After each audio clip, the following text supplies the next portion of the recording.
அப்பர் சுவாமி நுழைகிறார். சுவாமி எனக்கு ஒன்னே ஒண்ணு ஆசை,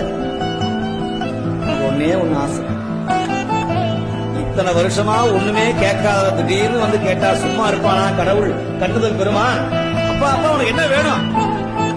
சாமி என்னுடைய தோல்ல இடவக்குறியும் சூளக்குறியும் பொறித்து வை பெருமானே, அது இருந்தால் நான் உனக்கு என்றுமே அடிமையாக இருப்பேன், அந்த நிலையை எனக்கு கொடு அப்படின்னார். இவ்வளவுதானா உனக்கு அப்படின்னு யார் அங்கே பூதகணத்தை கூப்பிட்டார். 2 பூதகணம் வந்தது கையில, பச்சையோட வந்து கையில ஆணையோட.